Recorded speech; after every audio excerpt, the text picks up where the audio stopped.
Fabio Quartararo akan mengandalkan pengalaman Misano 2021 dalam perjuangan mempertahankan gelar juara dunia di MotoGP Malaysia 2022. Pada kualifikasi yang diwarnai drama terjatuhnya Francesco Bagnaia, El Diablo gagal memanfaatkan nasib sial sang rival setelah Yamaha hanya mampu menempatkannya start dari grid P12, 3 tingkat di bawah Pecco. Sementara lawan yang lain, Alex Espargaro mengklaim posisi ke-10, tetapi menariknya adalah Franco Morbidelli justru berhasil membuat peningkatan, terlepas double long lap penalty yang diterimanya setelah melambat saat FP3. Ditanya strategi apa yang dimilikinya untuk merangkak naik dari barisan belakang dan masuk grup depan, Quartararo menjawab, "Saya kira start dari P12 maka Anda tidak punya strategi." Namun strateginya adalah mencoba melaju secepat mungkin dan melihat bagaimana perkembangannya. Jadi menurut saya tidak ada strategi khusus, tapi lihat dulu ban mana yang akan digunakan, karena sayangnya kami tidak punya banyak waktu untuk mencoba yang medium atau soft. Namun saya berpikir akan mencoba melakukan lebih banyak pekerjaan dengan ban soft dalam warm-up praktis besok dan melihat bagaimana perkembangannya. Quartararo terjatuh di tikungan 8 ketika melakoni FP4, sesi yang sebenarnya sangat krusial untuk persiapan menghadapi perlombaan. Latihan bebas keempat merupakan kesempatan melakukan long run atau simulasi balap. Hasil pemeriksaan medis menunjukkan tangan kiri pembalap nomor 20 tersebut menderita memar, serta patah tulang kecil pada jari tengahnya. Kendati demikian, pemuda asal Prancis itu menegaskan cedera yang dialaminya tak akan menghambat performanya. Pada akhirnya patah jari tangan kiri ini lebih dari di mana posisi kami, yang mana posisi buruk karena kami sangat lambat dan terlambat menerapkan strategi. Kami kehilangan peluang dan akhirnya kehilangan banyak, tutur El Diablo kepada MotoGP.com. Saya tidak berpikir cedera ini akan mengganggu, karena pada akhirnya beruntung kami tidak perlu menggunakan clutch atau kopling yang walau pada akhirnya sangat-sangat penting. Tapi kita lihat saja nanti. Hari ini, hari saya patah tulang jari adalah sesuatu hal kecil dibandingkan dengan apa yang terjadi dalam kualifikasi. Musim lalu, dalam balapan menentukan di Misano, Quartararo harus start dari grid P15. Tanpa diduga, Bagnaia crash saat sedang memimpin. Praktis gelar juara dunia MotoGP 2021 pun diklaim oleh sang pembalap Yamaha. Disinggung apakah bakal menggunakan pengalaman tersebut sebagai upaya serta kunci untuk mempertahankan titel pada race, Quartararo mengungkapkan, "Lupakan semua yang terjadi hari ini dan atur ulang untuk besok. Itu yang terbaik yang bisa saya lakukan, dan pengalaman kami di Misano 2021 di mana saya start dari P15. Jadi saya pikir pada akhirnya kami harus melakukan yang terbaik dan melihat apa yang terjadi. Saya lebih santai, tetapi tidak perlu memeriksa mengapa kami tidak bisa start posisi bagus dan di mana kami kehilangan waktu. Terutama feeling saya hari ini tidak bagus dalam time attack. Dalam race pace saat FP4 saya jatuh, tapi saya merasa cukup baik-baik saja."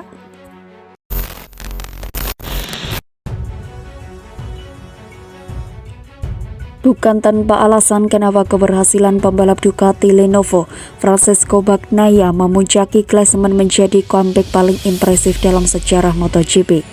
Harapan Francesco Bagnaia untuk menjadi juara bisa dibilang hampir runtuh setelah terjatuh sendiri pada balapan MotoGP Jerman seri ke-10 dari MotoGP 2022. Hasil gagal finish yang dibarengi kemenangan rival terbesar, Fabio Quartararo, membuat Bagnaia tertinggal 91 poin. Memangkas 91 poin dalam 10 balapan atau rata-rata 9,1 poin di setiap lomba bukan pekerjaan yang mudah, apalagi dalam waktu yang lebih cepat. Sebagai gambaran, 9 poin adalah selisih poin antara pemenang dan posisi ketiga, runner-up dan kelima, posisi ketiga dan ke-9, dan Bagnaia memerlukan lebih. Ditambah catatan hampir selalu podium Quartararo dalam 5 balapan terkini kala itu, termasuk GP Jerman, Bagnaia butuh sebuah mukjizat. Akan tetapi, keajaiban yang tidak diekspektasikan rupanya menjadi nyata. Balapan berikutnya di Belanda menandai sebuah titik balik, yaitu penebusan bagi Bagnaia tetapi penderitaan bagi Quartararo. Quartararo yang awalnya terlihat tanpa celah, kemudian justru lebih rentan membuat kesalahan sendiri. Dua hasil gagal finish di Belanda dan Australia, semuanya disebabkan oleh blunder dari sang juara bertahan. Bencana yang dialami El Diablo bertambah dengan dua hasil 0 poin lainnya. Di Aragon, Quartararo gagal finish karena gagal menghindari Marc Marquez yang hampir terjatuh pada lap pertama. Adapun di Thailand, Quartararo cuma finish di posisi ke-17 setelah terlibat dua insiden pada lap pertama dan kesulitan yang disebabkan rendahnya grip karena hujan. Selain itu, performa Quartararo hampir tak menginspirasi.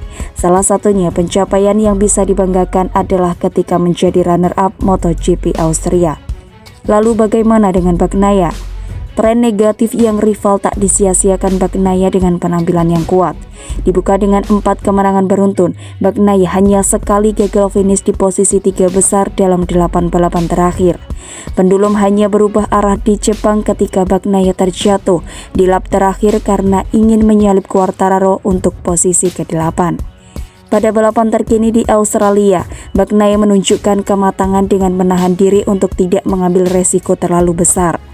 Balapan saya berubah sepenuhnya ketika saya melihat papan pit mengatakan bahwa Fabio Quartararo keluar dari lomba. Target saya adalah menang, tetapi ketika tahu Fabio gagal finish, saya hanya mencoba berlomba dengan cerdas karena sulit untuk membuat gap hari ini. Bagnaia tak pernah benar-benar berhasil melepaskan diri dari grup.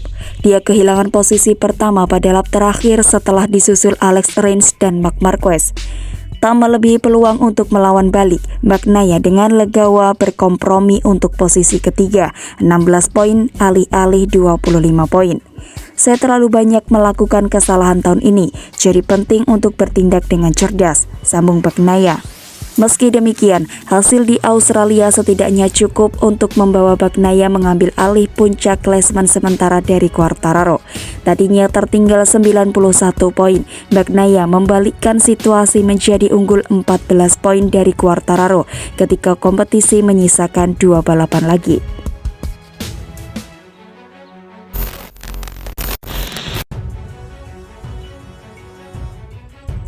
Fabio Quartararo terus mencatat hasil buruk dengan terjatuh pada lomba MotoGP Australia. Upaya mempertahankan gelar pun kian sulit.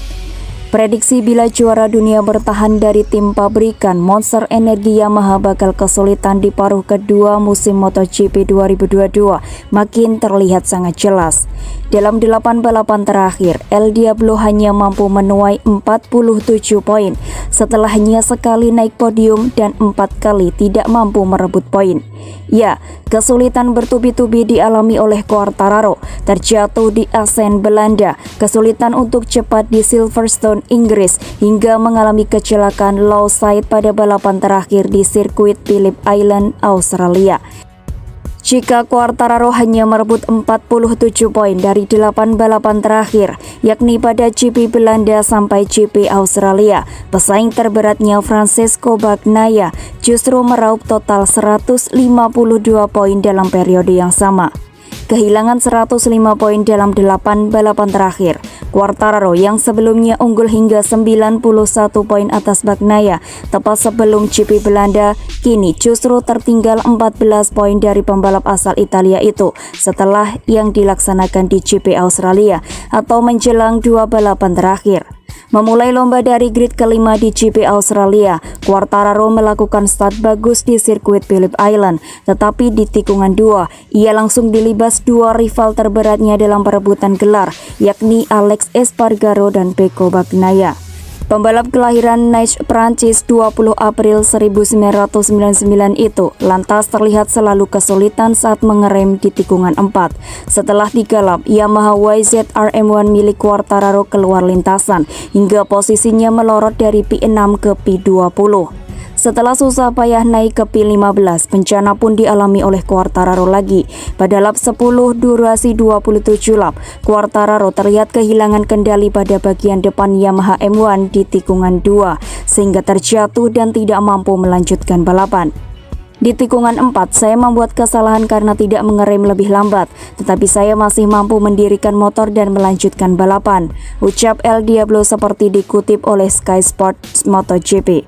Setelah itu, saya mulai berusaha mengejar dan masuk zona poin. Lalu di tikungan 2, saya mengerem tidak terlalu keras tetapi justru kehilangan bagian depan motor dan terjatuh masuk gravel. Tertinggal 14 poin dari Bagnaia dengan maksimal 50 poin yang bisa direbut di Malaysia dan Valencia. Berat memang bagi Fabio Quartararo untuk kembali ke puncak. Meskipun peluang untuk mempertahankan gelar juara dunia masih tetap ada. Lebih lanjut, di sirkuit Sepang Malaysia nanti, Fabio Quartararo berharap tidak lagi mengalami tren negatif yang membuatnya kesulitan bahkan dalam pemilihan jenis kompon dan sekalipun. Sulit memang bagi kami saat ini, tetapi lihat saja nanti. Di Malaysia kami harus mampu kembali fight. Saya kesulitan sedikit dalam memanaskan ban belakang ketika di Australia. Di Malaysia seharusnya lebih mudah membuat ban tetap panas, katanya. Konsumsi ban belakang sangat tinggi di Phillip Island dan saya menyesal tak memilih ban soft. Kami akhirnya memakai hard. Setelah insiden ini mudah saja bilang kami seharusnya memakai soft, namun ini akan menjadi pelajaran di masa depan, pungkas pembalap asal Prancis itu.